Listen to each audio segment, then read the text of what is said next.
Hello नमस्कार मेरे प्यारे बच्चों। कैसे हो आप लोग। तो आज आपका स्वागत है प्रोबेबिलिटी के दूसरे पार्ट में। मतलब ये पहला पार्ट ही है, परंतु अब मैं एक्सरसाइज सॉल्व करूंगा। एक्सरसाइज के जो क्वेश्चन है वो अपन सॉल्व करने वाले हैं। देखिए सिलेबस का जो पैटर्न है वो बिल्कुल लेटेस्ट सिलेबस की बात करूँ मैं 2024 का जो सिलेबस है उसके अकॉर्डिंग कुछ क्वेश्चन अगर कटे हैं, एक्सरसाइज कटी है तो वो काट कुटा के अपन सॉल्व कर रहे हैं, है ना। कंप्लीट एनसीईआरटी है, जो प्रेजेंट सिलेबस है उसके अकॉर्डिंग है। तो बिल्कुल नो डाउट अपन स्टार्ट करते हैं यहाँ पर। देखिए सबसे पहली बात तो ये है कि जो एक्सरसाइज 13.1 है इसका जो फॉर्मूला है वो probability of A by B is equals to probability of A intersection B divided by probability of B. ये फॉर्मूला अपने को यहाँ पर यूज करना है और मैंने आपको समझा दिया था कि कंडीशनल प्रोबेबिलिटी का फॉर्मूला है बी हमेशा कंडीशन में होगा। बी हमेशा किस में होगा? कंडीशन में होगा। और ए जो है वो इवेंट होगा जो हमको फाइंड आउट करना है ना। हमको जो निकालना है वो ए होगा।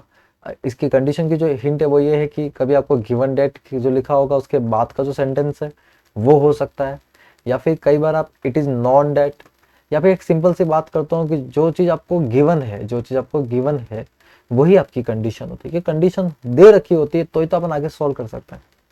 तो कंडीशन देना बहुत जरूरी है। तो कंडीशनल इवेंट होता है।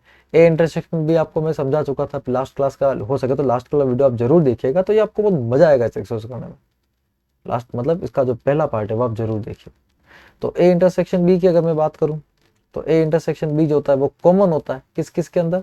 ए इवेंट और बी इवेंट। अगर आपने ए इवेंट छाट लिया, बी इवेंट आपने छाट लिया जो मैंने बताया उसके अकॉर्डिंग, तो ए और बी का कॉमन छाटना कोई बड़ी बात नहीं है, कोई बड़ी बात नहीं है। और बी तो आप छाट ही चुके हो तो बी की प्रोबेबिलिटी वैसे भी निकल जाएगी। ये सारी जो प्रोबेबिलिटी है टोटल प्रोबेबिलिटी से निकलेगी। इसके अलावा कुछ फॉर्मूला जो यहाँ काम आ सकते हैं, प्रोबेबिलिटी ऑफ ए, इसे नहीं, इसको प्रोबेबिलिटी ऑफ,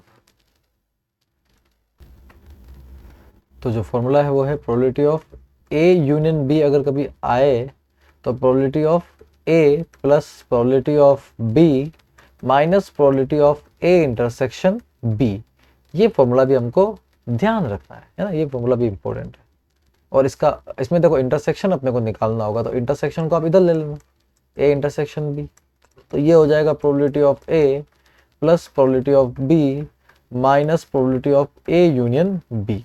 और कभी अगर डिसजॉइंट सेट आ जाए तो याद रखना, ठीक है ना, probability of A intersection B क्या हो जाएगा अपने लिए? जीरो हो जाएगा ना। इसमें probability of A intersection B zero हो जाएगा, कोई सेंस ही नहीं बनेगा उस बात का, है ना। खत्म हो जाएगा और इवेंट ही खत्म हो जाएगा।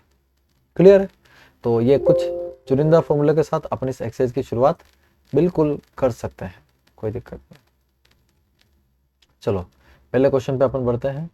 Given that E and F are events such that P E is equals to 0.6, F दे रखा है 0.3 एंड ई इंटरसेक्शन एफ भी आपको दे रखा है। तो probability of E by F निकालना है। ई बाय एफ मतलब probability of E intersection F divided by probability of F.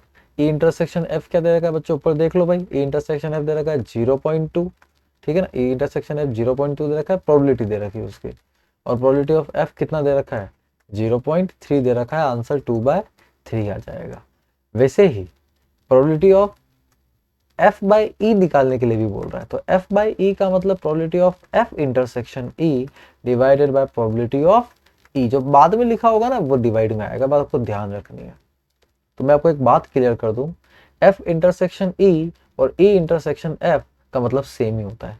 Common निकालना है दोनों के अंदर। ई और एफ में कॉमन क्या है भाई? तो ई और एफ का कॉमन या एफ और ई का कॉमन, बात तो एक ही है। तो मैं इसको ई इंटरसेक्शन एफ भी लिख सकता हूँ। तो क्या हो जाएगा भाई? ई intersection F, E intersection F वही है जो आपने ऊपर देखा है 0.2 है, लेकिन प्रोबेबिलिटी ऑफ ई वो नहीं है, ये है 0.6। तो आपका आंसर इस बार कितना आएगा? 1/3, 2/6 आएगा, जिसको अपन 1/3 लिख सकते हैं।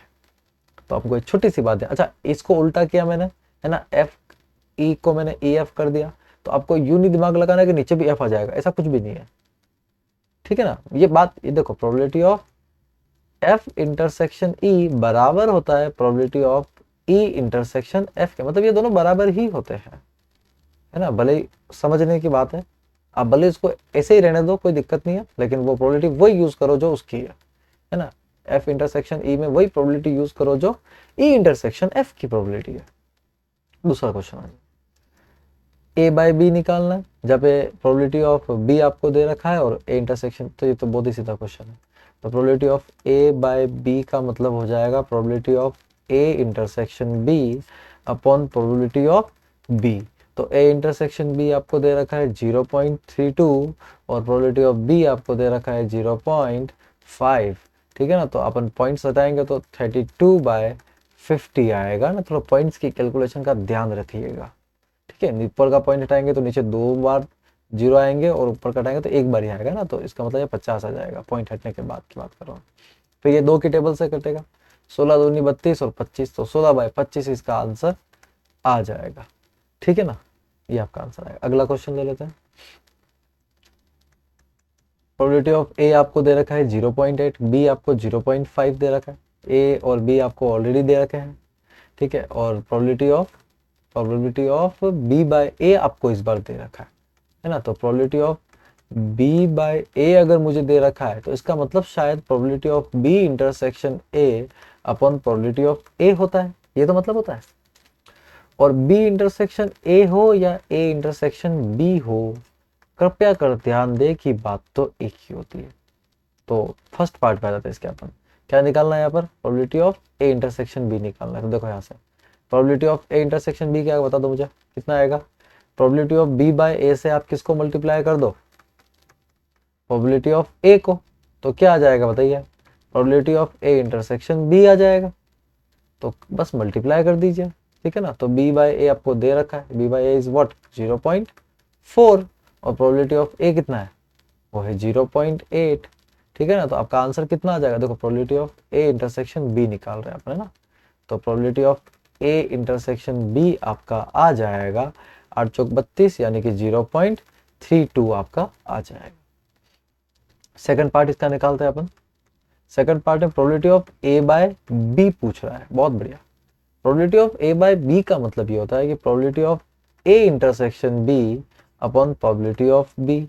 तो ए इंटरसेक्शन बी क्वेश्चन में नहीं दे रखा है बट अपन निकाल चुके हैं। ए इंटरसेक्शन बी कितना आया अपना 0.32 आया, तो ये 0.32 divided by probability of B यानी कि 0.5 रखना है। तो वही है 32/50 अभी जस्ट किया था, कितना आ जाएगा 16/25 आ जाएगा। तो probability of A by B आपका आ जाएगा 16/25। ठीक है ना, फिर थर्ड पार्ट क्या है इसका भी देख लेते हैं। थर्ड पार्ट है probability of A union B निकालना है। थर्ड क्या निकालना है भैया, थर्ड जो निकालना है उस पर ध्यान दीजिए। थर्ड है आपका probability of A union B निकालना है। तो थोड़ी देर पहले मैंने आपको एक फॉर्मूला बताया था, आपको याद रहा हो या नहीं रहा हो, मैं लिख देता हूँ वापस। Probability of A plus probability of B minus probability of A intersection B, ये आपको लिखवाया था। तो प्रोबेबिलिटी ऑफ ए और बी ये दोनों आपको दे रखे हैं, क्वेश्चन पढ़िए। प्रोबेबिलिटी ऑफ ए 0.8 है और बी जो है वो 0.5 है। तो ए जो है वो 0.8 और जो बी है वो 0.5 माइनस ए इंटरसेक्शन बी। तो ए इंटरसेक्शन बी कितना आया 0.32 आया। ठीक है ना, तो 8 और 5 को जोड़ दीजिए, 8 और 5 आपका 13 हो जाएगा, यानी 1.3 हो जाएगा और इसे आपको 0.32 माइनस करना है। तो 1.3 से आप 0.32 माइनस कर दीजिए, है ना, इधर 0 आ जाएगा। तो 0 से 2 गया यानी कि आपका 8, 10 में से 2 गया तो 8 आएगा। ठीक है, और यहाँ पे आपका 2 बचेगा, तो इसको दीजिए, 12 में से 3 गए तो आपके कितने बचेंगे 0 पॉइंट, ठीक है ना, 3 गए तो आपके 9 बचेंगे, तो 0.98 आपका आंसर आ रहा है। ठीक है ना, तो ये आपका तीनों का सॉल्यूशन है ना। तीनों का सॉल्यूशन आप एक साथ देख लीजिए भले, ये एक साथ तीनों का सॉल्यूशन आपको मिल चुका है। ठीक है, अगले क्वेश्चन की तरफ बढ़ते हैं अपन। फोर्थ क्वेश्चन, देखिए बच्चों, क्वेश्चन करने के लिए ज्यादा कुछ बड़ा काम नहीं है, बस फॉर्मूले का ध्यान रखना है। ठीक है ना, गर्दन अकड़ के थोड़ी सी, बस फॉर्मूले का आपको ध्यान रखना है। फॉर्मूला आप पकड़ लीजिए अच्छे से, है ना। फॉर्मूले को कैसे अप्लाई करना, अभी तक जो क्वेश्चन आ रहे हैं वो न्यूमेरिकल बेस्ड क्वेश्चन है। न्यूमेरिकल वैल्यू बेस्ड क्वेश्चन है, लैंग्वेज बेस्ड क्वेश्चन आएंगे, उसको अपने को ढंग से देखना पड़ेगा, है ना। पहले सिंपल क्वेश्चन को अपन फटाफट रफा दफा करते हैं। तो evaluate probability of A union B, A union B निकालना है, twice of probability of A and probability of B. देखो साफ साफ है कि प्रोबेबिलिटी ऑफ बी तो आपको दे रखा है, कितना दे रखा है 5/13, साथ में इसने लिखा है ट्वाइस ऑफ प्रोबेबिलिटी ऑफ ए, वो भी 5/13 है, यानी कि इसका मतलब ये कि प्रोबेबिलिटी ऑफ ए कितना हो जाएगा 5/13 दूनी 26, 5/26 हो जाएगा, ये तो होगा। और इसके अलावा उसने क्या दे रखा है a/b दे रखा है ना, a/b भी उसने दे रखा है, और वो दे रखा है 2/5, और फिर वो यूनियन पूछ रहा है। तो समझ में आ रहा है कि पहले हमको इंटरसेक्शन निकालना पड़ेगा, फिर यूनियन पे जाएंगे, क्योंकि जो a/b का फॉर्मूला है ना, ये कभी यूनियन नहीं निकालता, ये इंटरसेक्शन निकाल के देता है। अपने को यूनियन निकालना है तो इंटरसेक्शन और यूनियन का रिलेशन आपस में है। तो शुरू करते हैं अपन।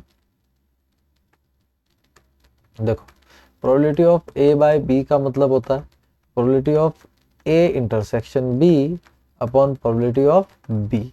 ठीक है, तो आपको probability of A intersection B निकालना है, तो आप probability of A by B को मल्टीप्लाई कर दीजिए, किससे, प्रोबेबिलिटी ऑफ बी से मल्टीप्लाई कर दीजिए। तो A by B is what 2/5 और probability of B is what 5/13। तो 5 से 5 कट रहा है और कितना आ जाएगा 2/13 आ जाएगा। तो ये ए इंटरसेक्शन बी। फिर probability of A union B का फॉर्मूला क्या होता है, probability of A plus probability of B minus probability of A intersection B. तो प्रोबेबिलिटी ऑफ ए क्या है भैया, ए क्या है 5/36, 26 है, 5/26, 5/26। बी कितना है भैया, बी है 5/13 माइनस, ठीक है, माइनस ए इंटरसेक्शन बी कितना है, तो ए इंटरसेक्शन बी इज 2/13 है ना, 2/13। तो यहाँ पर कैलकुलेशन देख लीजिए किस तरह से करेंगे अपन। ठीक है, ये 5/26 है, तो मैं एक काम करता हूँ, इसको भी 2 से मल्टीप्लाई कर देता हूँ और इसको भी 2 से मल्टीप्लाई कर देता हूँ, ताकि बेस सबका सेम हो जाएगा। ठीक है, तो 5/26, 10/26 और 4/26 है ना, मैं लिख देता हूँ भले 5/26, 10 लिख रहा हूँ सिर्फ आपके लिए, बाकी ये मन में हो गया सब कुछ है ना। और ये अपना हो जाएगा 4 ठीक है, सॉरी 2 से करना है, 4/26। ठीक है, तो 10 और 5 कितना होता है 15, 15 में से 4 गए तो कितने बचे 11 है ना, तो 11/26, तो 11/26 बचेगा, and that is your required answer. ठीक है, रिक्वायर्ड आंसर आपका यही आएगा। क्लियर सभी को। अगले क्वेश्चन पे बढ़ते हैं अपन। अगला है प्रोबेबिलिटी ऑफ ए आपको दे रखा है 6/11, बी दे रखा है 5/11 है ना, और ये ए यूनियन बी दे रखा है 7/11। और आपको सबसे पहले क्या निकालना है, ए इंटरसेक्शन बी आपको निकालना है। तो देखो A intersection B, probability of A intersection B जो होगा वो होगा probability of A plus probability of B minus probability of A union B. तो ए भी आपको दे रखा है, बी भी आपको दे रखा है और यूनियन भी आपको दे रखा है। 6 और 5 11 में से 7 गए तो ठीक है ना। देखो आपको डायरेक्ट ही करना है, ऐसा कोई रफ कैलकुलेशन आपको करने की जरूरत नहीं है, आप डायरेक्ट कैलकुलेशन कर दीजिए। ठीक है ना, कितना बचेगा आपका 11 में से 7 गए तो 4 बचेंगे। ठीक है, तो 4/11। ठीक है, ये आपका आ जाएगा ए इंटरसेक्शन बी। तो probability of A intersection B तो आपका आ जाएगा 4/11। सेकंड पे आते हैं अपन, ये बोल रहा है ए बाय बी निकालना है अब, तो ए बाय बी भी निकल जाएगा, बिल्कुल हंसते हंसते निकलेगा। A intersection B upon probability of B, A intersection B बोलो भैया 4/11 और प्रोबेबिलिटी ऑफ बी कितना है आपका 5/11। आंसर आएगा 4/5। वैसे ही प्रोबेबिलिटी ऑफ थर्ड वाले में पूछ रहा है कि बी ऑन ए है ना, बी का ए पर प्रोबेबिलिटी, तो वही है B intersection A upon probability of A. तो बी इंटरसेक्शन ए और ए इंटरसेक्शन बी एक ही बात होती है, तो ये भी 4/11 ही आएगा। पकड़ लीजिए इसको, नीचे 6/11 है। ठीक है ना, ए जो है वो 6/11, तो कट कुटा के क्या आएगा 4/6 यानी कि 2/3 आपका आंसर आ जाएगा। अगला क्वेश्चन देख लेते हैं। Determine P of E on F. अब यहाँ पर थोड़ा मामला धीरे धीरे चेंज होने लग गया है। तो छठा जो क्वेश्चन है, कॉइन इज टॉस्ड 3 टाइम्स। अब यहाँ पे आपको प्रोबेबिलिटी खुद बनानी है। तो कॉइन को अगर 3 बार टॉस किया है तो सैंपल स्पेस क्या होगा। देखो कॉइन के अंदर एक बार टॉस करते तो कितना आता है 2 आता है, 3 बार किया तो 2 की पावर 3 कितना आ जाएगा 8। तो सैंपल स्पेस में 8 एलिमेंट आएंगे। तो 8 एलिमेंट तो लिखे जा सकते हैं ना, आराम से लिखे जा सकते हैं। क्या क्या आएंगे बताइए। देखो लिखने का तरीका सकता हूँ मैं, 4 बार हेड लिख दो, 4 बार टेल लिख दो,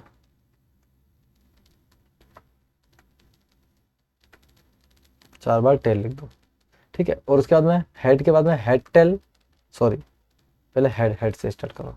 head head, head tail, tail head, tail tail. और सेम यहाँ पर भी head head, head tail, tail head और टेल टेल। 8 एलिमेंट आपके कवर हो गए। देखो आप 8 कवर हो गए, ठीक है ना। क्लियर सभी को। सैंपल स्पेस आपका बन चुका है, ये सैंपल स्पेस है आपका। अब इस सैंपल स्पेस के अकॉर्डिंग अपने को आंसर देना है। तो पहला क्वेश्चन इसका ई जो है, देखो ई और एफ आपको याद दे रखे हैं ऑलरेडी। मैं डायरेक्ट क्या करूंगा, इनके सैंपल स्पेस के पॉइंट्स लिखूंगा। तो ई कितना दे रखा है भाई, head on third toss, third toss पे हेड आया।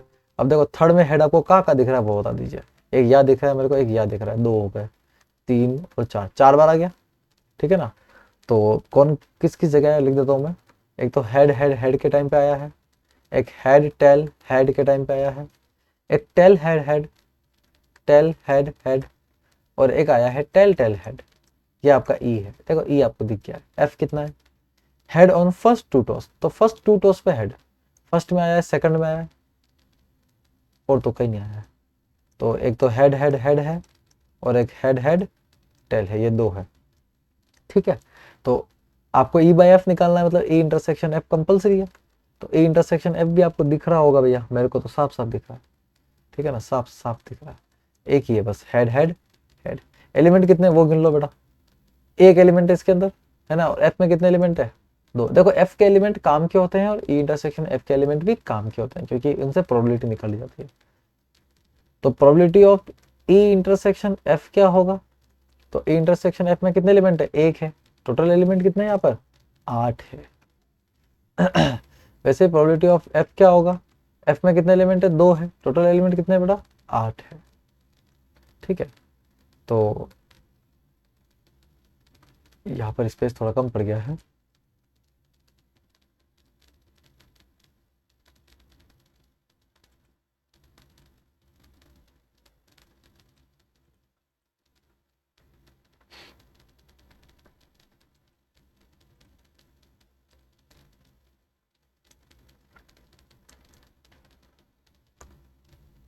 ठीक है, यहाँ से अपन देख लेते हैं। तो वो जो क्वेश्चन था इसको एक बार सॉल्व करते हैं, ये पे सॉल्व हो जाएगा, ठीक है। तो probability of E by F अपने को निकालना है।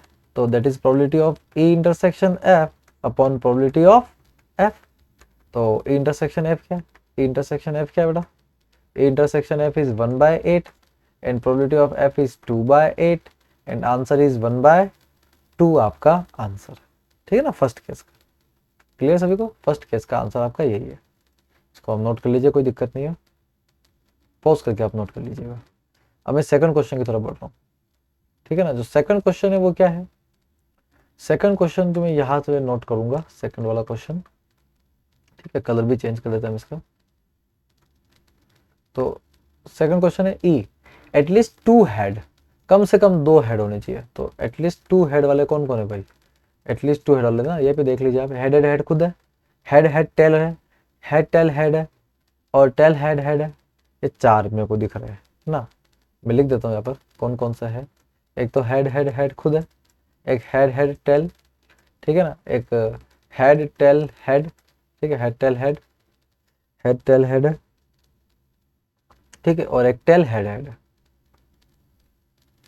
Tail head head. इसमें कम से कम क्या बोला इसने, एटलीस्ट 2 हेड, कम से कम 2 होनी चाहिए, 3 भी हो सकते हैं लेकिन 2 तो कम से कम होनी चाहिए। एफ क्या है, एट मोस्ट 2 हेड। वाह बहुत मजा आ गया, एट मोस्ट 2 हेड, ज्यादा से ज्यादा 2 हेड होने चाहिए, यानी कम से कम 1 हो सकता है या नहीं भी हो सकता है। कम से कम तो एक भी हो सकता है और नहीं भी हो सकता है, लेकिन ज्यादा ज्यादा कितने होने चाहिए, 2। तो एफ के स्पेस भी आप लिख दीजिए। देखो तो मैं ऐसा क्या है कि इतना लंबा चौड़ा इवेंट, चलो मैं लिख ही देता हूँ, क्योंकि इसमें साफ साफ दिख रहा है कि एट मोस्ट 2 हेड का मतलब है कि ज्यादा ज्यादा 2 हेड। तो ज्यादा ज्यादा 2 हेड मतलब 3 हेड नहीं होने चाहिए। तो 3 हेड का तो एक ही एलिमेंट है बस, ये इसको छोड़ के बाकी सब भी है, मतलब सातों के सातों है ना, सातों के सातों भाई। तो इसको लिख देता हूँ भले, देखो हेड हेड टेल होगा, है ना, हेड हेड टेल होगा, हेड टेल हेड होगा, हेड टेल हेड होगा, ठीक है। और head tail tail tail head head, head tail tail tail head tail, ठीक है, टेल हेड टेल, और tail head head, tail head head, ठीक है, टेल टेल हेड, और टेल टेल टेल भी इसमें शामिल हो जाएगा, ठीक है ना, ये भी शामिल होगा टेल टेल टेल, क्योंकि इसमें हेड है ही नहीं। उसने बोला एट मोस्ट 2 हेड, ज़्यादा से ज़्यादा 2 हो सकते हैं, मतलब कम से कम 0 भी हो सकता है, कम से कम 0 भी हो सकता है ना। उसका कहने का तो मतलब यही है ना, सीधी सीधी बात पकड़े, कान घुमा करना पकड़े, तो यही होता है। ई इंटरसेक्शन एफ आप ही बता दो मुझे, ई इंटरसेक्शन एफ क्या है, कौन कौन सा है? हेड हेड टेल आ रहा है, दोनों में आ रहा है, हेड टेल हेड दोनों में आ रहा है, टेल हेड हेड दोनों में आ रहा है, बस एक दोनों में नहीं आ रहा है, वो कौन सा है? हेड हेड हेड, क्योंकि हेड हेड अपन ने इसमें लिखा ही नहीं था, तो वो कहाँ से आएगा? तो अब एलिमेंट्स काउंट कर लो बेटा, ई इंटरसेक्शन एफ के 3 एलिमेंट है। एफ के कितने एलिमेंट है, गिन लो भैया, 7 एलिमेंट है एफ के, ठीक है। आंसर 3/7 साफ दिख रहा है, लेकिन फिर भी आपके लिए probability of E intersection F कितना हो जाएगा? तो ई इंटरसेक्शन एफ में कितने एलिमेंट है भैया, गिन लीजिए, 3 कितने के ऊपर है, 8 के ऊपर है, ठीक है। प्रोबेबिलिटी ऑफ एफ कितना हो जाएगा इस बार, टोटल कितने एलिमेंट है, 7 है, कितने के ऊपर है, 8 के ऊपर है। ई बाय एफ क्या हो जाएगा, E by F once again probability of E intersection F upon probability of F. तो ई इंटरसेक्शन एफ कितना होगा, 3/8, एफ कितना होगा, 7/8, आंसर कितना होगा, 3/7 आपका आंसर हो जाएगा। क्लियर सभी को? अगले क्वेश्चन की बात कर लेते हैं हम।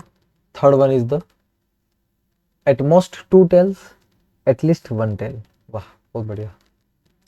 थर्ड वाला जो पार्ट है, ई क्या होगा, है ना, ई और एफ उसने खुद ने अपने को डिसाइड करके दिया है ना, गिवन डेट अपने को देखने की जरूरत नहीं है। एट मोस्ट 2 टेल, ज्यादा से ज्यादा 2 टेल, भैया वही बात। अब ज्यादा से ज्यादा 2 टेल तो सब में, ये बस इसको छोड़ दो, है ना, सब में ज्यादा 2 टेल है, वापस पूरा का पूरा इवेंट लिखना पड़ेगा, ठीक है। तो इसको टी टी टी को छोड़ के सातों आपके आ रहे हैं ना, टी टी टी को छोड़ के आप सातों आ रहे हैं ना, मैं लिख देता हूँ एक बार। हेड हेड हेड भी इसमें आएगा, ठीक है ना, हेड हेड टेल आएगा, हेड टेल हेड आएगा, ठीक है ना, और हेड टेल टेल भी इसमें आएगा। फिर टेल हेड हेड इसमें आएगा, tail head tail, tail tail head, और बस वो ये चाहिए आएंगे ना, वो टेल टेल टेल नहीं आएगा। तो 7 इसमें आएंगे, बिल्कुल कोई दिक्कत नहीं, इसमें वो आएंगे ही आएंगे।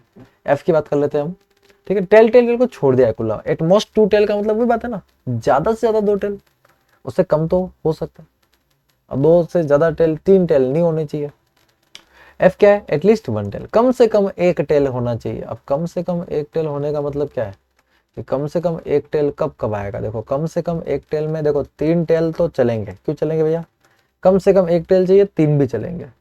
तो कम से कम एक टेल एक तो इसमें आ रहा है, हेड हेड टेल में, ठीक है, एक हेड टेल हेड में भी आ रहा है, एक हेड टेल टेल में भी कम से कम एक टेल तो आ ही रहा है, फिर टेल हेड हेड में भी आ रहा है, फिर टेल हेड टेल के अंदर भी आ रहा है, और टेल टेल हेड में भी आ रहा है। तो इसमें भी एक मिस हो गया है, कौन सा मिस हो गया, हेड हेड हेड चला गया है, ठीक है ना, क्योंकि इसमें एक भी टेल नहीं आ रहा है ना। और मैं आपको फिर से रिपीट कर दूं, एटलीस्ट 1 टेल, कम से कम एक टेल होना चाहिए, कम से कम, एक से ज्यादा होंगे चलेंगे, कोई दिक्कत नहीं है, कम से कम एक टेल तो होना ही चाहिए, ठीक है। तो कम से कम एक टेल तो मैंने सब में ले लिया।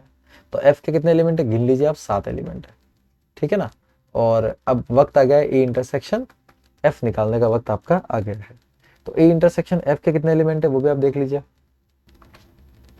तो ई इंटरसेक्शन एफ में कौन कौन आ जाएगा भैया, इंटरसेक्शन एफ में कौन, देखो हेड हेड दोनों में नहीं है, नहीं है, बिल्कुल नहीं है। टेल टेल टेल भी दोनों में नहीं है, और बाकी जो एलिमेंट है वो तो दोनों में है ही है।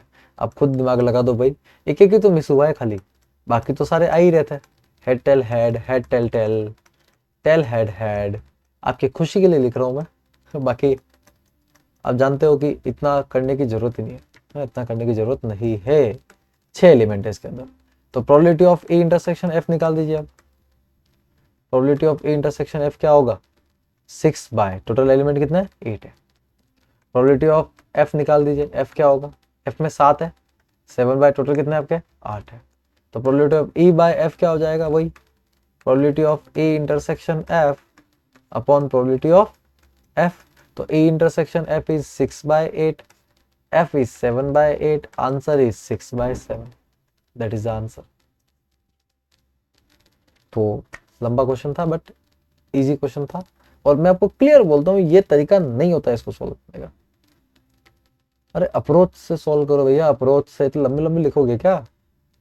एग्जाम के लिहाज से ठीक है भाई, कि एग्जाम के लिहाज से हमको वाकई में इतना लंबा चौड़ा करना है, बाकी ये कोई तरीका नहीं होता, ठीक है ना। इसको सॉल्व करने का ये कोई तरीका मेरी नज़र में तो नहीं है। अगले क्वेश्चन की तरफ बढ़ते हैं। नेक्स्ट क्वेश्चन है आपका, दो कॉइन आपने टॉस किए हैं, वेयर, अब देखो दो कॉइन टॉस किए हैं तो वही बात है ना, 2 कॉइन का मैं क्या करता हूँ, सैंपल स्पेस तैयार कर देता हूँ, क्योंकि 2 कॉइन है तो कोई बड़ा सैंपल स्पेस नहीं बनने वाला है। हेड हेड आएगा, उसके अंदर हेड टेल आएगा, टेल हेड आएगा और टेल टेल आएगा। 2 कॉइन में तो इतना ही होता है बस, है ना। 2 कॉइन मतलब 2 की पावर 2, यानी कि 4 इवेंट यहाँ पर टोटल इसके होंगे। वेयर, अब पहला क्वेश्चन पकड़ लो, ई क्या बोल रहा है, टेल अपीयर्स ऑन 1 कॉइन, एक कॉइन पे टेल आना चाहिए। तो एक कॉइन पे अगर टेल आना चाहिए तो एक कॉइन पे टेल का आ रहा है, हेड टेल में आ रहा है, टेल हेड में आ रहा है, और सॉरी एक, ये मैंने गलत लिख दिया है, ठीक है ना। बस ये 2 ही आएंगे ना, टेल अपीयर्स ऑन 1 कॉइन, एक कॉइन पे टेल आना चाहिए बस, तो एक कॉइन पे टेल इन 2 केस में आ रहा है। क्लियर सभी को? वैसे ही एफ क्या होगा, 1 कॉइन शोज हेड, एक कॉइन पे हेड आना चाहिए। तब एक कॉइन पे हेड का आ रहा है बताओ, एक तो इसमें आ रहा है एक कॉइन पे हेड, हेड टेल, और एक आ रहा है इसमें टेल हेड में, एक कॉइन पे हेड आ रहा है, ठीक है। अब मैं अगर आपसे पूछूं कि इसका ए इंटरसेक्शन एफ आप लोगे तो क्या मिलेगा, कॉमन, तो कॉमन दोनों में सेम ही है, मुझे तो अलग नहीं दिख रहा, ठीक है ना। इसकी प्रोबेबिलिटी शायद 1 आने वाली है ना। तो probability of E intersection F निकाल दीजिए आप। तो इसमें कितने एलिमेंट है, 2 2 है, 2 है ना। कितने टोटल एलिमेंट, 4 है। प्रोबेबिलिटी ऑफ एफ निकाल दीजिए, एफ में भी कितने एलिमेंट है, गिन लो, 2 ही एलिमेंट है एफ में, 2 है, टोटल कितने हैं, 4 है। बिल्कुल इसका आंसर 1 ही आ रहा है।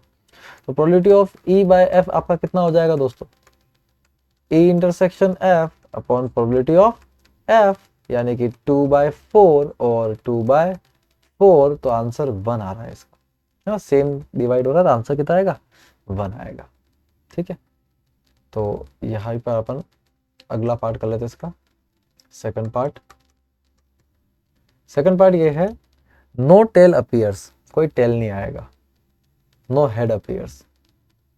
भैया ये तो क्वेश्चन है कि मजा के बताओ मुझे, ना तो टेल आएगा ना हेड आएगा,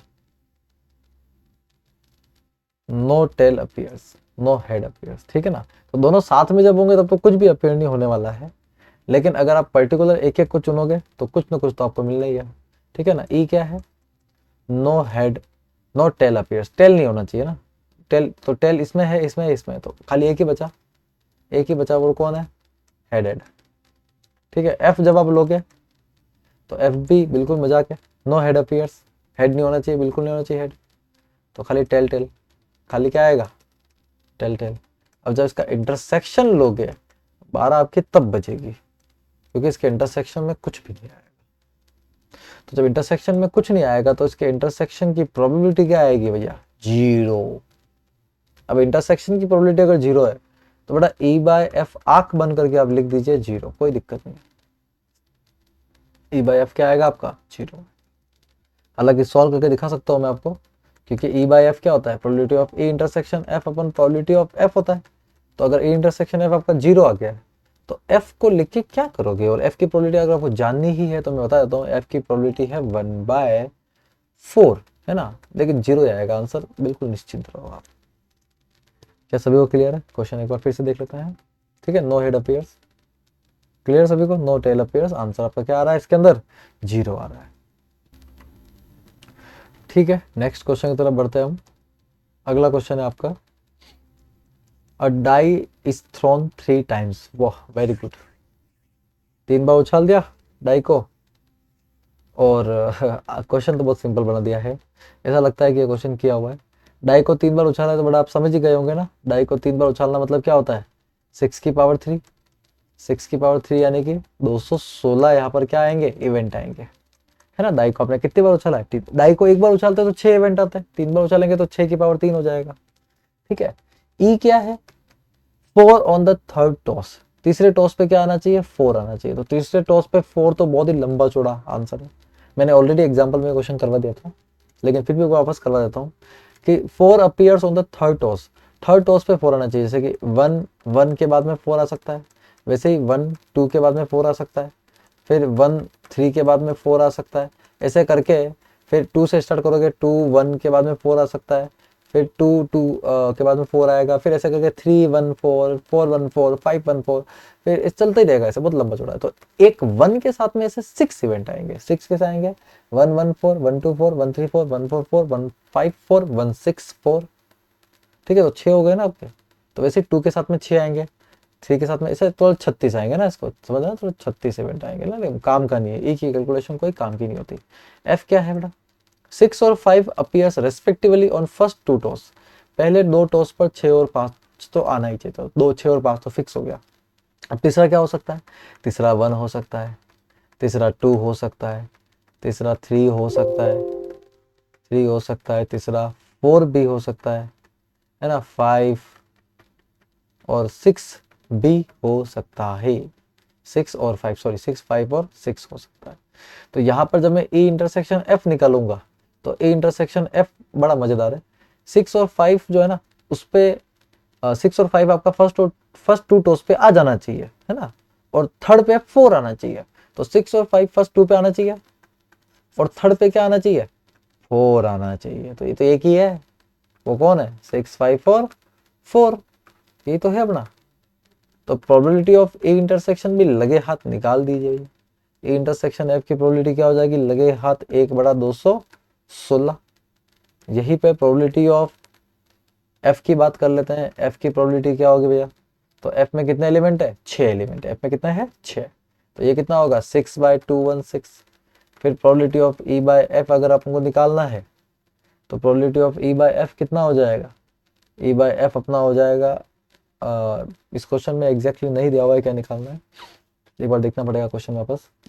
तो ये तो अपना हो जाएगा probability of E intersection F upon probability of F, यानी कि 1/216 को अपने को डिवाइड करना है 6/216 से, आपका आंसर आ जाएगा 1/6, आपका आंसर आ जाएगा, है ना। अगर एग्जैक्टली इस क्वेश्चन में यही निकालना है ई बाय एफ तो यही आपका आंसर बनेगा इसके अंदर। और चेक कर लेते हैं इसको। नेक्स्ट क्वेश्चन है, mother father and son line up at random for a family picture. देखो 3 लोग हैं, मदर है, फादर है और सन है, वो फैमिली फोटो के लिए जमा हुए हैं, है ना। और किस तरह से जमा हुए हैं, देखो सैंपल स्पेस तो इसका बन जाएगा। सैंपल स्पेस कैसे बनेगा, देखो हो सकता है कि सबसे पहले मदर को रखो भाई साइड में, ठीक है, तो मदर, फिर हो सकता है फादर सन आ जाए, या फिर मदर सन और फादर आ जाए, ये पहला ऑप्शन है। दूसरा ऑप्शन, मतलब ये 2 ऑप्शन हो गए अपने आप में, बट पहला मदर को साइड में रख के, है ना, फिर फादर को साइड में रख के करो। तो फादर अगर साइड में तो 2 ऑप्शन हो सकते हैं, या तो मदर सन हो सकता है या फिर सन मदर हो सकता है।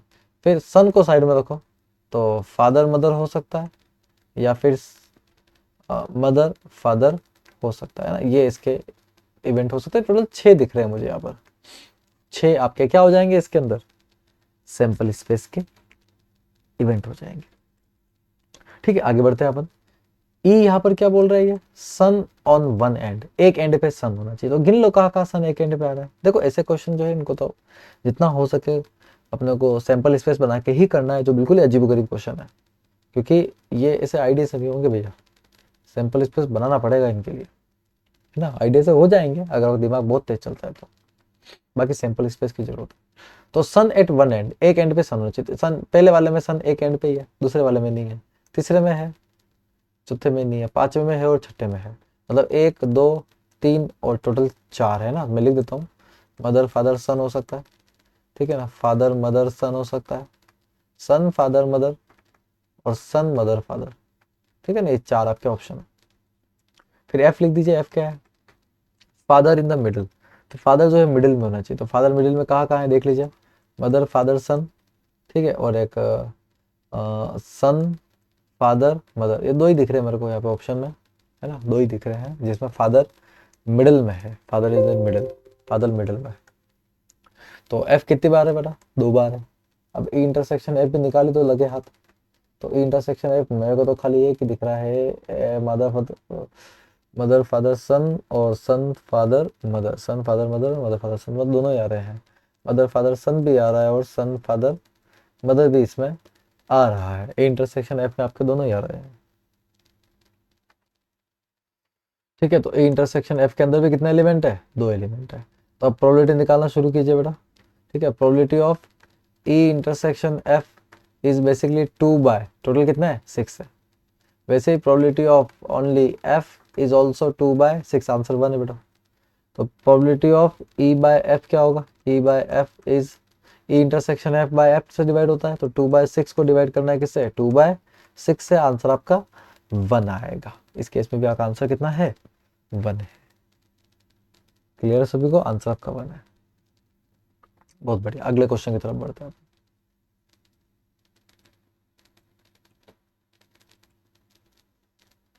10th question, a black and red dice are rolled. Black और रेड डाइस को आपने क्या किया है, रोल किया है ना। ब्लैक डाइस है और एक रेड डाइस है। ठीक है, सैंपल स्पेस बना दीजिए भले आप इसका, क्योंकि एक ब्लैक डाइस आ रही है और एक रेड डाइस है। देखो डाइस है, दोनों डाइस है ना, इसमें कोई ज़्यादा लफड़ा नहीं है प्रोबेबिलिटी का। बस आपको ध्यान रखना है कि 2 डाइस को आपने क्या किया, एक साथ उछाला है। तो सैंपल स्पेस क्या बनेगा, देखो ब्लैक और रेड डाइस को रोल कर रहे हैं, तो ये हो सकता है कि ब्लैक में 1 आए। ठीक है, ब्लैक पे क्या है, 1 आए, और उस टाइम रेड पे भी क्या आ जाए, 1 आ जाए। ठीक है, ये हो सकता है। फिर ब्लैक पे 1 ही रहे और रेड पे क्या आ जाए, 2 आ जाए। फिर ब्लैक पे 1 ही रहे और रेड पे क्या आ जाए, 3 आ जाए। ऐसे करके ब्लैक पे 1 और रेड पे 6 हो सकता है।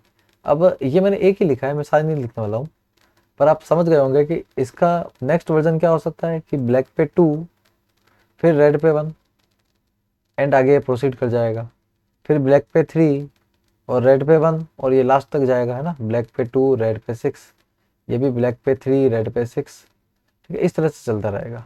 तो ये लंबे चौड़े इवेंट बनने वाले हैं ना, तो इतना ज़्यादा सैंपल स्पेस अपने को ध्यान रखना नहीं है। अच्छा, कितने बनेंगे वो भी मैं आपको बता देता हूँ। 2 डाइस आपने एक साथ उछाला है या एक के बाद एक उछाला है, बात एक ही होती है। तो एक डाइस में कितने आते हैं, 6 आते हैं, तो 2 डाइस का मिला के 6 का स्क्वायर कितना हो जाएगा, 36। टोटल इसमें 36 इवेंट आएंगे। ठीक है, टोटल 36 इवेंट आएंगे। ठीक है, अब अपन क्वेश्चन की बात कर लेते हैं। A, find the conditional probability of obtaining a sum greater than 9। जो निकालना होता है वो ई होता है। Given that the black die resulted in 5। जो दे रखा होता है वो हमेशा, या जो गिवन डेट के बाद लिखा होगा हमेशा क्या होगा, एफ होगा। एफ मतलब कंडीशन वही है और इसी के ऊपर दूसरे का निकालना है। तो पहले मैं ई लिख देता हूँ, फिर मैं एफ लिख दूंगा। तो ई मेरा क्या होगा, ऑब्टेनिंग सम ग्रेटर देन 9। उसमें से आपको बताना है कि सम ग्रेटर देन 9, 9 से ज़्यादा का सम कब कब आएगा। तो बड़ा 9 से ज़्यादा का जो सम है, ठीक है, वो तब भी आएगा जब, जाहिर सी बात है, बड़े नंबर आपके ऐड करेंगे ना, छोटे छोटे नंबरों से तो नहीं आने वाला है। ठीक है, तो 6 और 1 7 होता है, 7 6 और 2 8, और इसने ये बोला है कि सम ग्रेटर देन 9 है ना, ग्रेटर देन इक्वल्स टू 9 नहीं बोला है। तो ग्रेटर देन 9 से ज़्यादा ही होना चाहिए, 10 होना चाहिए, 10 11 12, 6 और 6 12 भी होता है। तो 10 11 12 3 आपके पास ऑप्शन है। ठीक है ना, तो मैं यहाँ खाली सम लिख देता हूँ। तो क्या क्या सम पॉसिबल है, ठीक है, तो क्या क्या सम पॉसिबल है। ठीक है, ब्लैक का 4 हो सकता है, ब्लैक का 4 हो सकता है, और रेड का क्या हो जाएगा, 6 हो जाएगा। एक तो ये पॉसिबल है। ठीक है, फिर ब्लैक का 5 हो सकता है। ठीक है ना, ब्लैक का 5 हो सकता है, और रेड का भी क्या हो सकता है, 5 हो सकता है। ये 10 हो जाएगा। ठीक है ना, 10 हो रहा है। फिर ब्लैक का 6 हो सकता है ना, ब्लैक का 6 हो सकता है, ब्लैक पे 6 आ जाए, और रेड पे क्या आ जाएगा, 5 आ जाएगा। ये भी पॉसिबल है, कौन सी बड़ी बात है इसमें। ठीक है ना, क्योंकि अपने पास ज़्यादा कोई ऑप्शन नहीं है, एक तो फाइनल ऑप्शन है बस, बाकी बता देता हूँ मैं आपको। तो ब्लैक का 6, रेड का 6, और एक ब्लैक का 6 और रेड का 6, और एक ब्लैक का 6 और रेड का 5। ये 4 ऑप्शन यहाँ पर अपने को साफ साफ दिख रहे हैं। ये 4 ऑप्शन तो अपने पास अवेलेबल है। ठीक है, इन सब का सम जोड़ दीजिए, 6 4 10, 5 5 10, 6 5 11 और 6 6 12। इसमें ऐसा लग रहा है कि एक मिसिंग है। हाँ, रेड का 5 और बी का 6, रेड का 5 और बी का 6 भी आप इसमें शामिल कर लीजिए। रेड का 5 और बी का 6 है ना, 6 4 10, और एक और शामिल कर दीजिए, रेड का 6 और बी का 4। ठीक है, ये भी आप शामिल कर लीजिए। ठीक है, दोनों साइड से आपके एडजस्ट हो चुके हैं, है ना। तो रेड का 6, अच्छा जरा ध्यान दीजिए, एक पल के लिए रुकिए आप, ये सब आप मत ऐड कीजिए, ये सब आप मत ऐड कीजिए।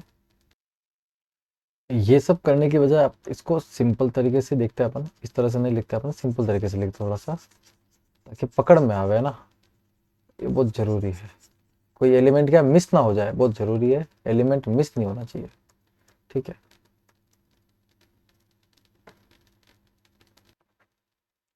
तो बी का 4 रेड का 6, बी का 5 रेड का 5, फिर बी के 5 में एक और ऑप्शन है रेड का 6, है ना। 6 और 5 11, 5 5 10, 5 और 6 11। ठीक है ना, ये 3 ऑप्शन है। क्लियर है, ये 3 ऑप्शन अपने पास में अवेलेबल है। ठीक है, और क्या ऑप्शन अपने पास अवेलेबल है? ठीक है, ये बी के 4 के हो गए, बी का 5 हो गया। अब बी के 6 पे आ जाते हैं, तो बी का 6 और रेड का 4, ये पॉसिबल है एक तो। फिर बी का 6 और रेड का 5 पॉसिबल है। फिर बी का 6 और रेड का 6, ये भी यहाँ पर पॉसिबल है। तो ये इसके एक्चुअल में इसके ये इसका सिंपल स्पेस है जो बन के आया है। ठीक है ना, ये वाला पूरा का पूरा ई का सिंपल स्पेस है। वैसे एफ का सिंपल स्पेस क्या होगा, तो एफ का भी लिख देते हैं अपन। तो एफ बोल रहा है क्या, given that black die resulted in 5, तो ब्लैक डाई में 5 होना चाहिए। तो ब्लैक डाई में जब 5 होगा, तो देखो बहुत सारे ऑप्शन है। ब्लैक डाई में जब 5 होगा तो उस समय रेड में 1 हो सकता है। ब्लैक डाई में जब 5 होगा तब रेड में उस समय 2 हो सकता है ना। ऐसे करके ब्लैक डाई में जब 5 होगा तो रेड में कितना हो सकता है, 6 हो सकता है। ठीक है ना, ये सारे आपके एफ के इवेंट है। तो एफ की काउंटिंग कर लीजिए आप, एफ में टोटल 6 इवेंट। ठीक है ना, और अब आप ई इंटरसेक्शन एफ भी निकाल ही दीजिए, ई इंटरसेक्शन एफ। तो ई इंटरसेक्शन एफ में कौन कौन आ जाएगा, देखो जो दोनों में कॉमन है। तो ई इंटरसेक्शन एफ यानी कि B5 रेड 1, तो B5 रेड 1 तो नहीं आएगा, 2 भी नहीं आएगा। देखो B5 रेड 4, B5 रेड 4 जरूर आएगा। ठीक है ना, B5 रेड 4, B5 रेड 4 आएगा। और B5 रेड 5 भी आ रहा है ना, B5 और रेड 5 भी आएगा। ठीक है, 5 सॉरी B4 रेड 4 नहीं, B4 रेड 4 नहीं होगा। B5 रेड 5 से स्टार्ट होगा, 9 से ज़्यादा होना चाहिए ना, 9 से ज़्यादा होना चाहिए। B5 रेड 5, फिर B5 और रेड 6, ये दो ऑप्शन वहाँ पर आ रहे। तो ई इंटरसेक्शन एफ में कितने एलिमेंट हो गए, 2 हो गए।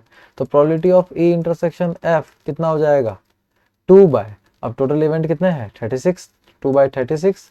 और प्रोबेबिलिटी ऑफ एफ कितना हो जाएगा यहाँ पर, 6 बाय 36 हो जाएगा, क्योंकि इसमें 6 एलिमेंट है। ठीक है ना, और इसमें 2 एलिमेंट था। तो यहाँ से probability of E by F, probability of E by F को निकाल देते हैं अपन। Probability of E by F क्या होना चाहिए, वही probability of E intersection F upon probability of F. E intersection F कितना है, 2 बाय 36, एफ कितना है 6 बाय 36, ये कितना आएगा 2 बाय 6, दैट इज 1 बाय 3 आपका आंसर आ जाएगा। ठीक है ना, 1 बाय 3 आपका आंसर आ जाएगा। इस तरह से आपको इस क्वेश्चन को सॉल्व करना है, ये इसका अप्रोच है, और इसी तरह से आपसे करना पड़ेगा, है ना। यहाँ पे ध्यान दीजिएगा, सैंपल स्पेस को आप किस तरह से लिख सकते हो ये आपको ध्यान देना है। क्लियर है सभी को? ठीक है ना, आगे ये क्वेश्चन और फर्दर थोड़ा सा एक्सटेंड भी कर रहा है, तो इस क्वेश्चन को देख लेते हैं आगे क्या बोल रहा है क्वेश्चन।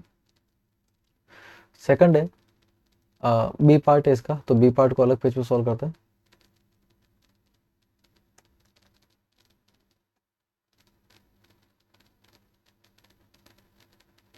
तो बी पार्ट है, find the conditional probability of obtaining a sum at given that the red die resulted in a number less than 4, है ना। Conditional probability of obtaining the sum 8 आना चाहिए, और गिवन डेट के बाद जो लिखा होता है ना, गिवन डेट के बाद जो लिखा होता है वो f होता है। तो e क्या चाहिए, ऑब्टेनिंग अ सम 8, बी वाले पार्ट में मुझे ई जो चाहिए वो सम 8 चाहिए, सम मुझे कितना चाहिए 8 चाहिए। ठीक है, तो 8 का सम मुझे कैसे मिलेगा, देखो कब कब मिलेगा 8 का सम। ठीक है, और अच्छा एक बात है, ऑब्टेनिंग अ सम 8 का मतलब खाली 8 ही चाहिए, है ना, 8 से ज़्यादा कम की बात नहीं कर रहा है। क्लियर है, उसमें पहले वाले क्वेश्चन में ग्रेटर देन था, अभी एग्जैक्ट इसको 8 चाहिए। तो एग्जैक्ट 8 कैसे कैसे मिल सकता है, देखो बताता हूँ आपको।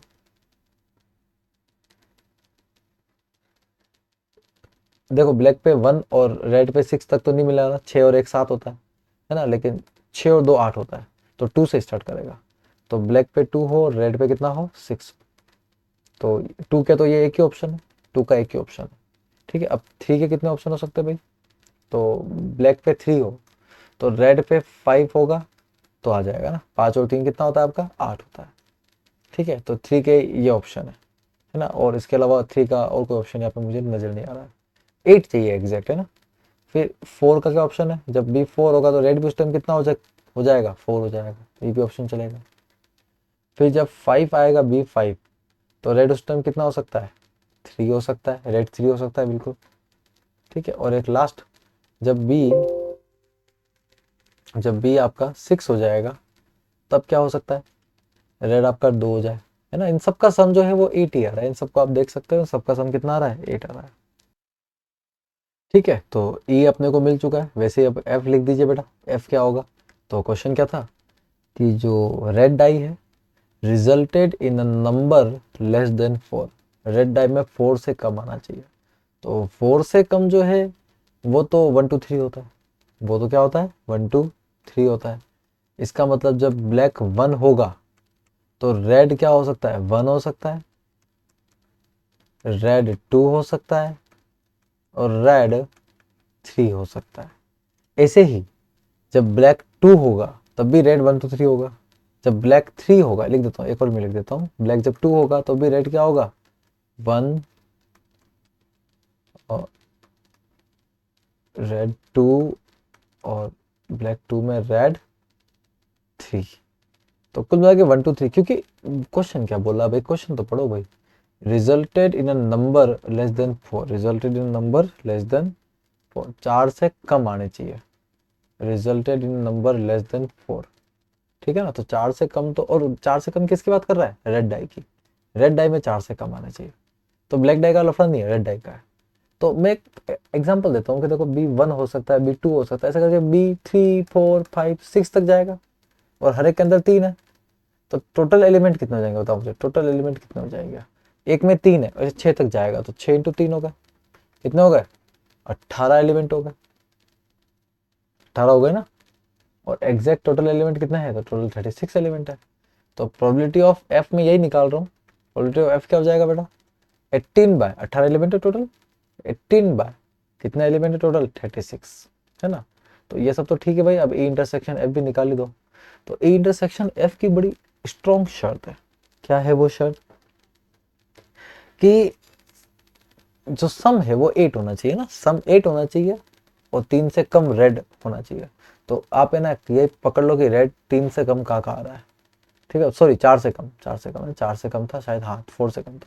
ठीक है, तो 4 से कम कहाँ कहाँ आ रहा है, तो 4 से कम रेड आ रहा है, एक तो यहाँ और एक यहाँ, दो में आ रहा है बस, बाकी और कहीं भी नहीं आ रहा है। तो एक तो B5 रेड 3 है, और एक B6 रेड 2 है, ये दो के अंदर मैं ये कह सकता हूँ कि रेड जो है वो 4 से कम है।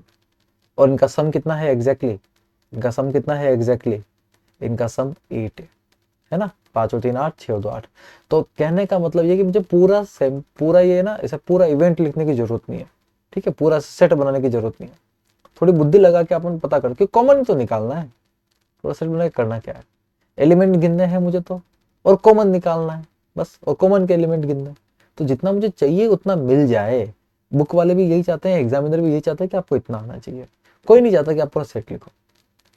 ठीक है, तो यहाँ से सभी देखेंगे, probability of A intersection F मेरा यहाँ से निकल जाएगा, कितने एलिमेंट है इसके अंदर बता दीजिए, दो एलिमेंट है, दो एलिमेंट है, तो 2/36 ई इंटरसेक्शन एफ, और एफ मैंने यहाँ निकाल दिया था, ये 18/36 है। तो probability of E by F क्या हो जाएगा, अब ई बाय एफ आपका हो जाएगा 2/36 डिवाइडेड बाय 18/36, 36। बिल्कुल यही होता है P of E intersection F, E intersection F upon probability of F। तो 36 36 2/18 यानी कि 1/9 इसका आंसर बैठेगा। 1/9 इसका आंसर बैठेगा। नेक्स्ट क्वेश्चन है क्वेश्चन नंबर 11। तो देख लीजिए इसका first part, fair dice is rolled और ई दे रखा है आपको, एफ दे रखा है, जी भी दे रखा है, ठीक है। और क्या निकालना है सबसे पहले, प्रोबेबिलिटी ऑफ ई बाय, देखो probability of E by F का मतलब होता है probability of E intersection F upon probability of F. तो ई इंटरसेक्शन एफ, देखो ई और एफ में कॉमन क्या है ना, ई और एफ में कॉमन क्या है, तो ई और एफ में क्या कॉमन है, 3 दोनों में कॉमन आ रहा है, 3 कॉमन आ रहा है ना। अब हम थोड़ा फास्ट करेंगे क्वेश्चंस को, 3 कॉमन आ रहा है तो इसका मतलब ये कि एक कॉमन आ रहा है। और फेयर डाई, डाई को रोल किया तो कितने एलिमेंट होते हैं, टोटल 6 एलिमेंट होते हैं ना, तो एक कॉमन आ रहा है तो 1/6 है ना। ई और एफ, देखो एक बार फिर से देख लीजिए, ई और एफ में कॉमन क्या आ रहा है बताइए, ई और एफ, ई इंटरसेक्शन जब मैं एफ करूंगा तो क्या आएगा, ओनली 3 तो आएगा, जो कॉमन है वही तो आएगा, तो 3 हो तो एक ही है, तो 1/6 प्रोबेबिलिटी हो जाएगी है ना। और एफ की प्रोबेबिलिटी कितनी होगी, तो एफ में कितने एलिमेंट है, 2 एलिमेंट है, तो एफ की हो जाएगी 2/6, आंसर कितना आ जाएगा 1/2 है ना। मैं आपको सिंपल तरीका समझाना चाह रहा हूँ कि किस तरह से आप कर सकते हो। वैसे अगर आपको एफ बाई ई निकालना है तो probability of F intersection E divided by probability of E, तो एफ इंटरसेक्शन ई का मतलब वही होता है जो ई इंटरसेक्शन एफ का होता है, तो ये भी 1/6 ही आएगा है ना। एफ इंटरसेक्शन ई का मतलब वही है, एफ और ई में कॉमन 3 आ रहा है। और प्रोबेबिलिटी ऑफ ई, तो ई में कितने एलिमेंट है, 3 है, तो अगर 3 एलिमेंट है तो 3/6, आंसर आ जाएगा 1/3। ये आपका फर्स्ट का आंसर आ गया, ठीक है। सेकंड देख लीजिए, प्रोबेबिलिटी ऑफ ई बाय जी कैसे निकलेगा, वही प्रोबेबिलिटी ऑफ ई इंटरसेक्शन जी, ठीक है। थोड़ी सी यहाँ पे अपन क्या कर रहे हैं, स्पीड बढ़ा रहे हैं है ना। तो ई इंटरसेक्शन जी और जी इंटरसेक्शन ई दोनों निकालने हैं, E intersection G sorry E by G और जी बाई ई निकालना है। तो ई इंटरसेक्शन जी यानी ई और जी में कॉमन क्या है, तो ये रहा ई जी और ये रहा जी, तो ई और जी में कॉमन क्या है भैया, 1 3 5 और 2 3 4 5, तो 3 और 5 दोनों में कॉमन आ रहा है, 3 और 5 कॉमन आ रहा है यानी 2 डिजिट कॉमन है, 2 कॉमन है, तो 2/6। और पी ऑफ जी, जी में कितने एलिमेंट है, 4 है, 4 है तो 4/6 कितना आ जाएगा 1/2। वैसे ही probability of G by E जब निकालोगे तो probability of G intersection E divided by probability of E, तो जी इंटरसेक्शन ई यानी कि वही बात है ना, जी और ई में देख लीजिए कौन है, तो जी और ई, ये रहा जी, अरे वही बात है 2/6 आएगा, ठीक है ना, घुमा फिरा के क्यों बोल रहा हूँ मैं। तो ये 3 ई में कितने एलिमेंट है बेटा, 3/6 है ना, कितना आ जाएगा 2/3। यहाँ तक तो कोई दिक्कत नहीं चाहिए आपको, ठीक है। फिर आगे जो बोल रहे हैं ना उसको अपन देख लेते थोड़ा सा है ना, नेक्स्ट पेज पे कर लेते हैं, तो इसको नेक्स्ट पेज पे कर लेते हैं अपन इसको।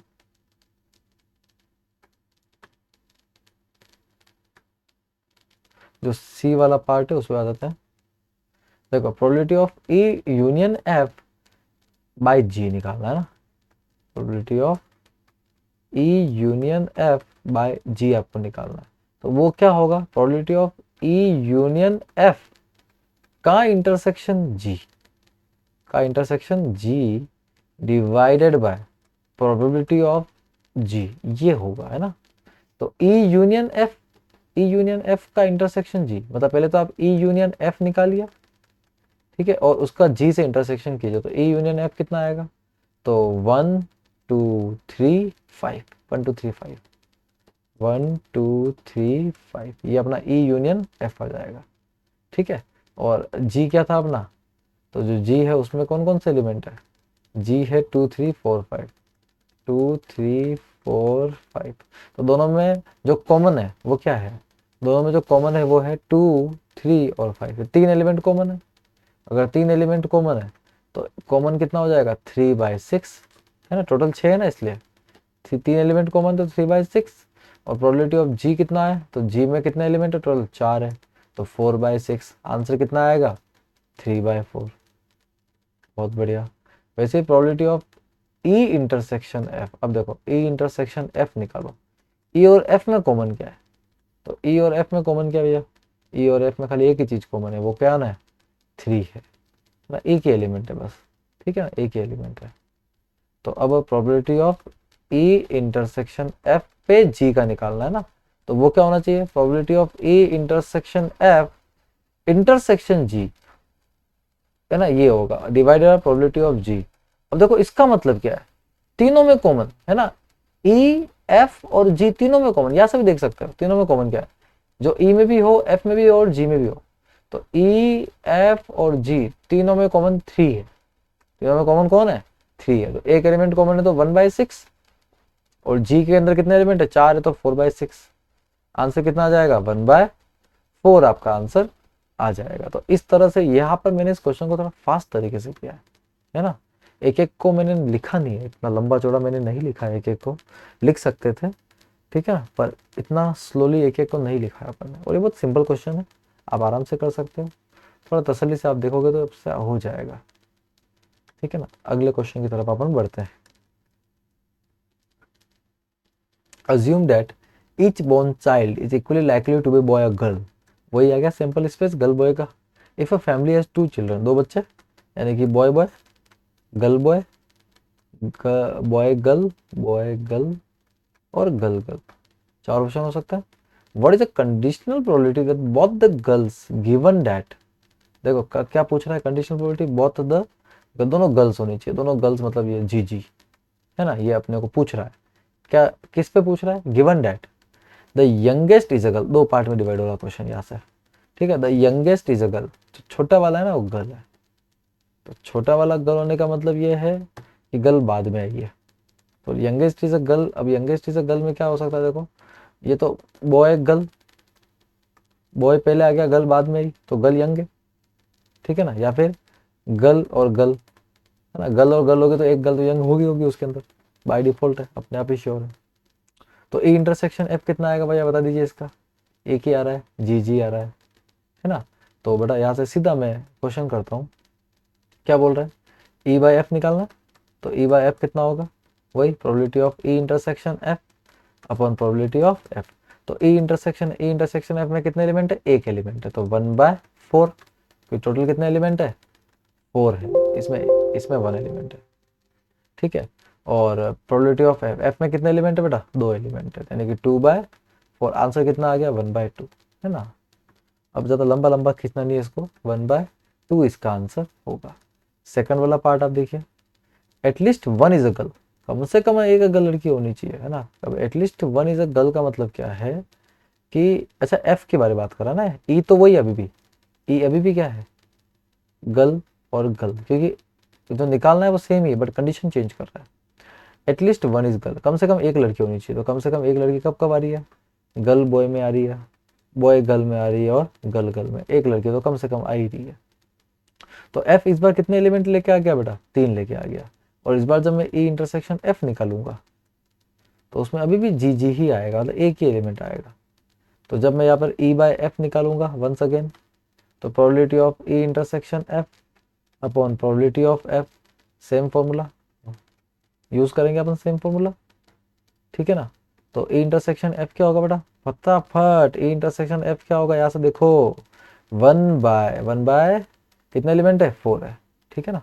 और प्रोबेबिलिटी ऑफ एफ क्या होगा, एफ में कितने एलिमेंट है, 3 है, 3 है कितने में से, 4 में से। आंसर कितना होगा, 1/3 आपका आंसर हो जाएगा। अब आराम से इसको देख के नोट कर सकते हो, कोई दिक्कत वाली बात नहीं, ठीक है ना। ये आपका इसका सोल्यूशन है, complete solution. Clear, next question की तरफ बढ़ते हैं अपन।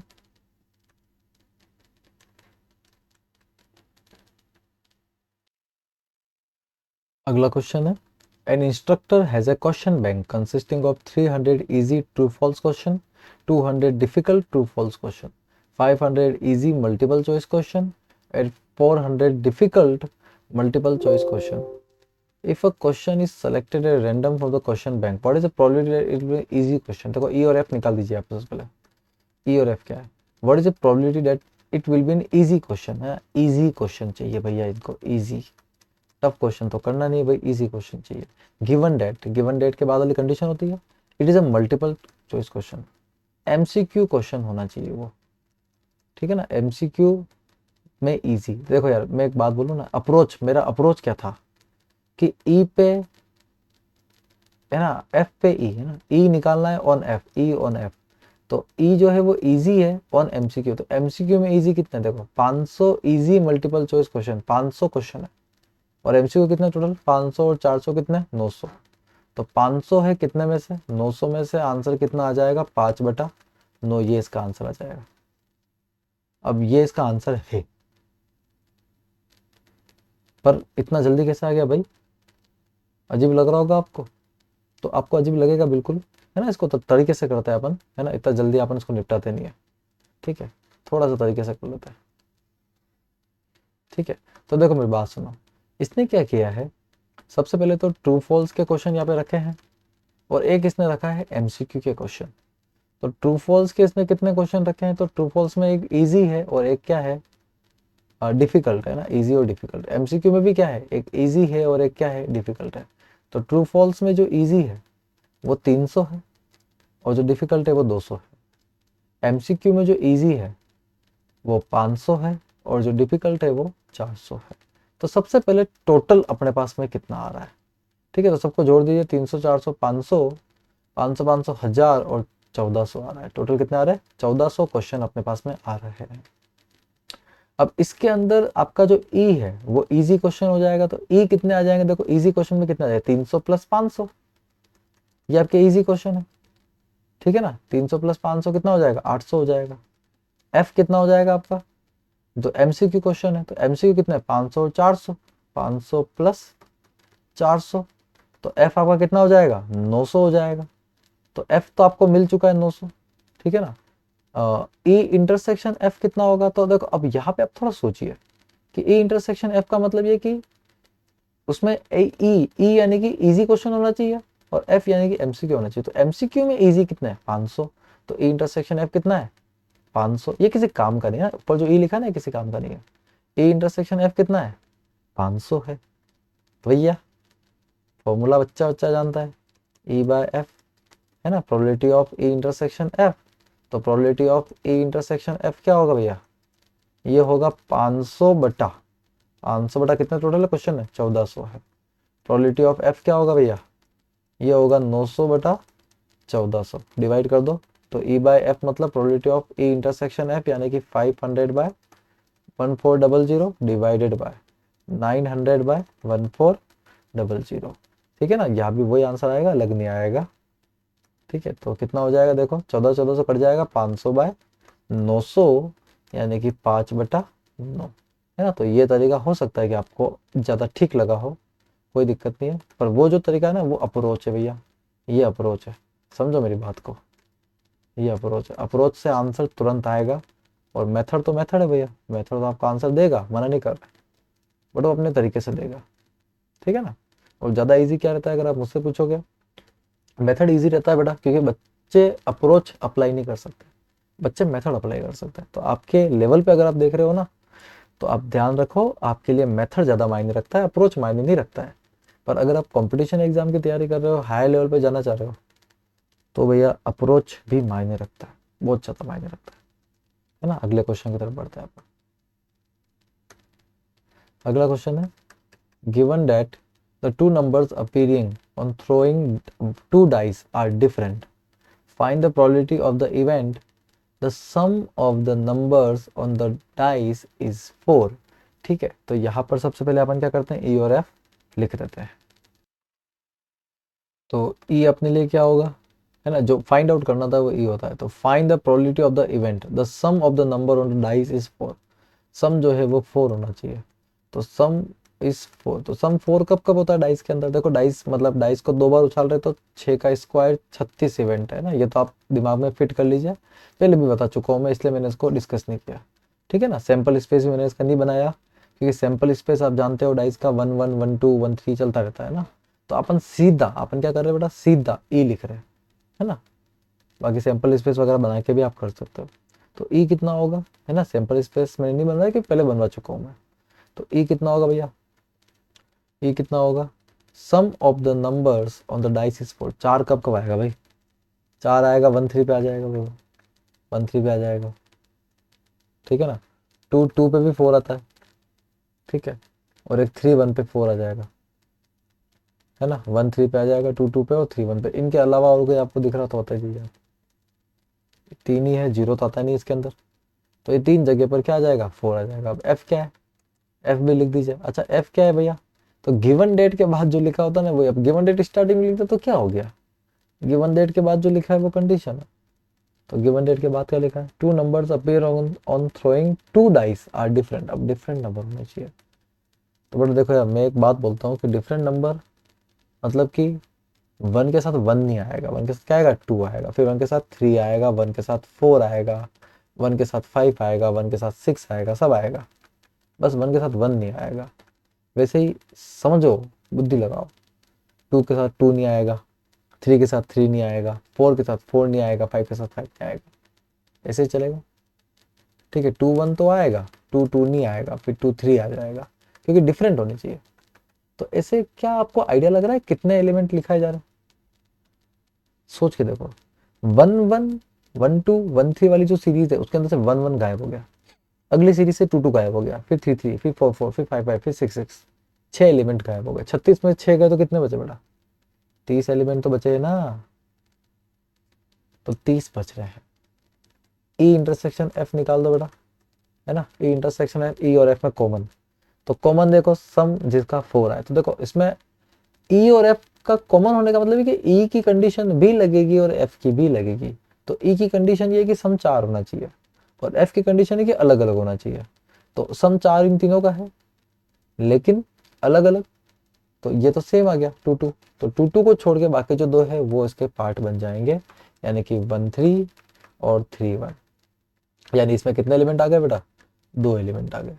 तो प्रोबेबिलिटी ऑफ निकाल देते हैं, ई इंटरसेक्शन एफ क्या हो जाएगा बता दीजिए, 2/36, और no doubt probability of F कितना हो जाएगा बेटा, 30/36, ये आएगा। फिर मुझे निकालना क्या है, probability of E by F, तो probability of E intersection F upon probability of F, E intersection F कितना भैया, 2/36 और यह है 30/36, तो आंसर है 1/15। ठीक है ना, 2/30 आएगा, 1/15 हो जाएगा। तो this one is the answer. तो कितना छोटे तरीके से किया है इसको मैंने, आप ध्यान दीजिए, क्योंकि मैंने इसमें बचाया क्या है पता है आपको, मैंने सैंपल स्पेस बचाया इसके अंदर, सैंपल स्पेस को नहीं लिखा, सैंपल स्पेस बचाया। क्या करना है सैंपल स्पेस लिख के, आप ई और एफ लिखो ना, आप इवेंट लिखो ना, वो आपसे सैंपल स्पेस बनाने की बात तो नहीं कर रहा है क्वेश्चन में, तो आप क्यों बना रहे हो, इसको तो एक्स्ट्रा होशियारी बोलेंगे। क्यों कर रहे हो आप, पता नहीं क्यों कर, कोई लॉजिक ही नहीं बनता किसी चीज़ का, वो क्यों करना आपने।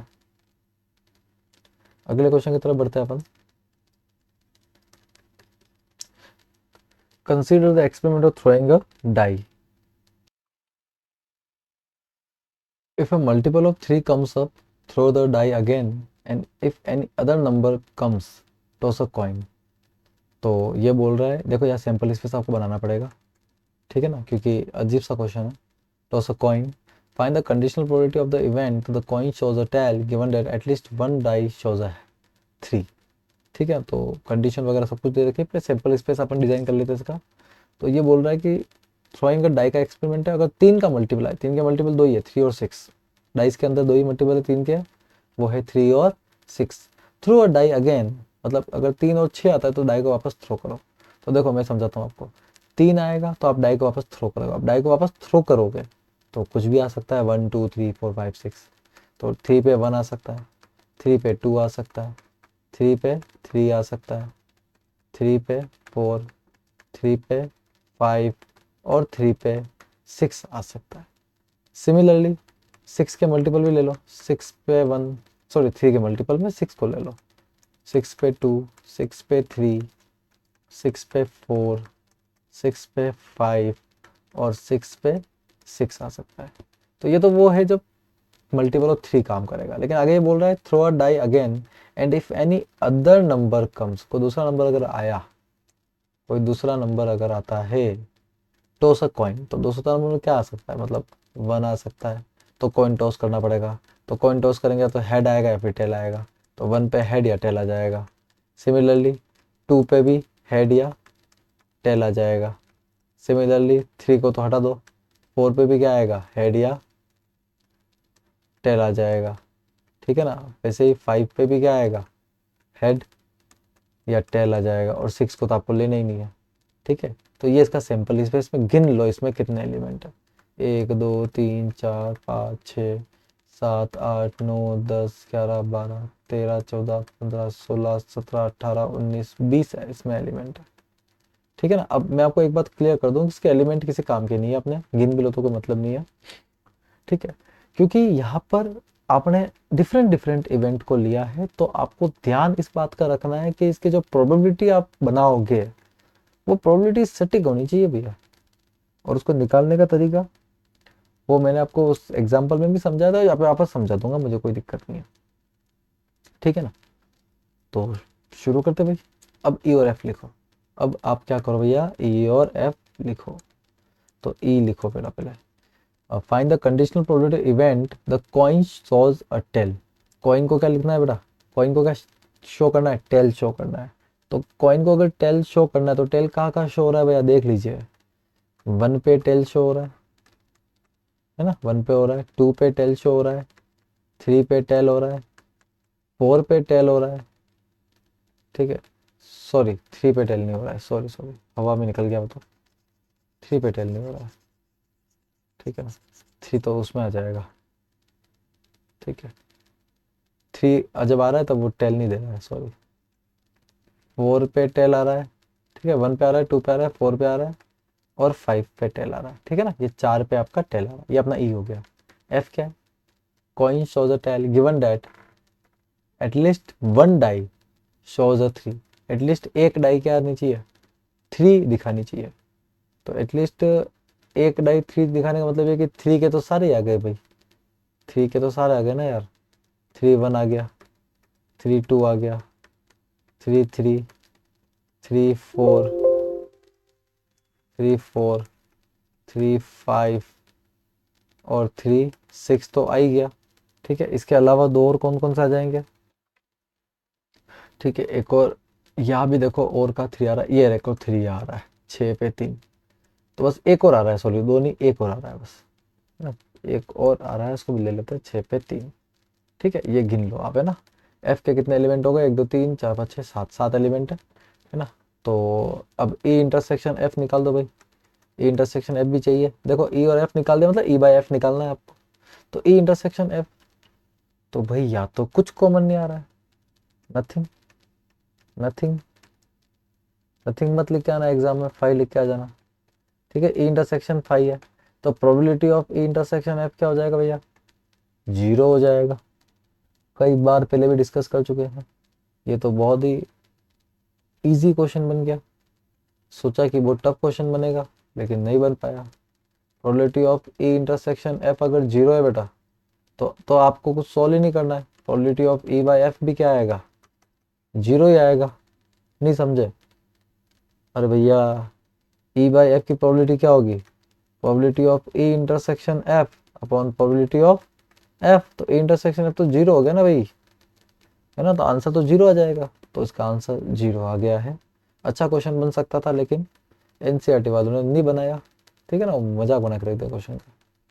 तो कोई बात नहीं, खैर जो भी है वो अपना क्वेश्चन है, और फिलहाल इसका आंसर 0 है, आप इसको नोट कर सकते हो। लंबा सा क्वेश्चन लगा, बहुत समय लगेगा, लेकिन ऐसा कुछ भी नहीं हुआ। बाकी अगर आपको इसमें प्रोबेबिलिटी निकालनी पड़ती, ठीक है, तो आप थोड़े फंसते हैं। जैसे 2 की निकालते तो 1/6 और हेड की 1/2 होती है ना, तो 2h की प्रोबेबिलिटी 1/12 होती है। इस तरह से अपने को सॉल्व करना होता है प्रॉपर इसको। लेकिन वो जो एग्जाम्पल है आप उसी पे आप फोकस कीजिएगा, जो इसका एग्जाम्पल है बुक का वो आप जरूर देख लीजिएगा, क्योंकि ये क्वेश्चन में तो कुछ बचा ही नहीं, वो एग्जाम्पल जरूर आपके काम का है। ठीक है, लास्ट क्वेश्चन की तरफ, सेकंड लास्ट क्वेश्चन की तरफ बढ़ते हैं अपन। प्रोबेबिलिटी ऑफ ए दे रखी है 1/2, बी दे रखी है 0। फिर ये बोल रहा है probability of A by B निकालनी। देखो probability of A by B, A intersection B upon probability of B. अब ए इंटरसेक्शन बी कुछ भी हो भले ही, लेकिन बी तो 0 है, और ऊपर कुछ भी हो, अगर नीचे की तरफ 0 है तो आपका आंसर कभी भी डिफाइंड नहीं होता है। आपका आंसर कभी भी डिफाइंड नहीं होता है। अब प्रोबेबिलिटी के केस में क्या हो जाएगा भाई, ठीक है, आपका आंसर यहाँ पर एग्जिस्ट नहीं करेगा। ठीक है ना, ये आपका एग्जैक्टली आंसर। ठीक है, last question. If A and B are events such that probability of A by B is equals to probability of B by A. Then देखो प्रोबेबिलिटी ए बाय बी का मतलब probability of A intersection B upon probability of B, ये फॉर्मूले से लिख रहा हूँ मैं ना, मन से नहीं लिख रहा हूँ। बी बाय ए का मतलब B intersection A upon probability of A. Intersection वाला तो सेम ही होता है भाई, आपको बता चुका हूँ मैं कि प्रोबेबिलिटी ऑफ ए इंटरसेक्शन, इसको probability of A intersection B और probability of B intersection A एक ही होता है, मैं आपको समझा चुका हूँ। तो अगर ये सेम है तो ये कट जाएगा भाई, ऊपर से क्या बचेगा, 1 बाय प्रोबेबिलिटी ऑफ बी बराबर 1 by probability of A, which means probability of B किसके बराबर आएगी, प्रोबेबिलिटी ऑफ ए के। तो दोनों बराबर हो जाएंगे ना, दोनों क्या हो जाएंगे, बराबर। अब देख लो गिवन ऑप्शन में से कोई मैच कर रहा है क्या, बिल्कुल बिल्कुल 100% कर रहा है। ऑप्शन डी इसमें मैच कर रहा है, probability of A is equals to probability of B, बिल्कुल सही इसका आंसर है। तो बच्चों मज़ा आ गया, रात की 12:30 बजे है और लगभग सारे के सारे क्वेश्चन आपने कवर कर लिया है। ठीक है, आगे के क्वेश्चंस भी मैं जल्दी ले आऊँगा। ठीक है, आप ज़रूर बताइएगा आपको ये कैसा लग रहा है, और जो भी क्वेश्चंस है, ठीक है ना, एक बार आप खुद से ट्राई कीजिए। मैं आपको सजेशन दूंगा कि हर क्वेश्चन आप खुद से ट्राई कीजिए। जब आप क्वेश्चन खुद से सॉल्व करते हो ना, तो ही आपको क्वेश्चन समझ में आता है। तो सभी को धन्यवाद, शेयर और सब्सक्राइब कीजिए, लिंक मैं आपको प्रोवाइड कर दूंगा। ठीक है ना, PDF आपको मिल जाएगा, कोई आपको दिक्कत नहीं आएगी। ठीक है, बहुत बहुत आपका धन्यवाद वीडियो पे बने रहने के लिए।